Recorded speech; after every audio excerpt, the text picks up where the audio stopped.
मी वारंवार सांगतोय की आजच्या तरुण पिढीतील मुली ज्या आहेत त्या खूप क्रूर होत चालल्या आहेत.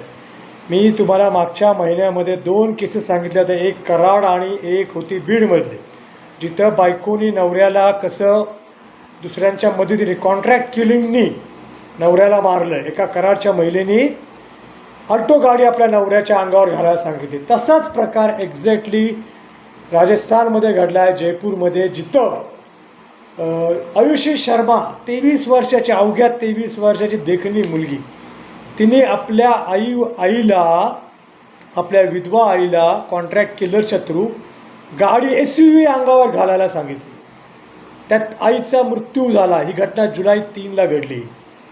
या मुलीला, आयुषी शर्माला, आपल्या आईच्या जागी नोकरी करायची. आई कोर्टामध्ये क्लर्क होती, म्हणजे तिच्या आईला वडील गेल्यानंतर नोकरी मिळाली होती. म्हणजे आयुषीची जी आई होती, म्हणजे आयुषीचे वडील वारल्यानंतर आयुषीच्या आईला कोर्टामध्ये क्लर्कची नोकरी मिळाली होती. ती नोकरी हवी होती प्लस प्रॉपर्टी हवी होती, संपूर्ण प्रॉपर्टी. तर तिने आपल्या मामाच्या मदतीने त्या आपल्या आईचा, धीरज शर्माचा खून केला.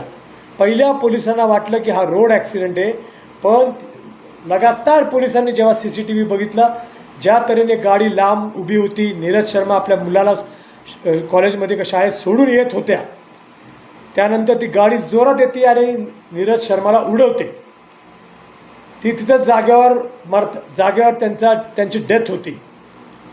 पण आणि आयुषीने असं दाखवायचा प्रयास केला की हा रोड ॲक्सिडेंट आहे.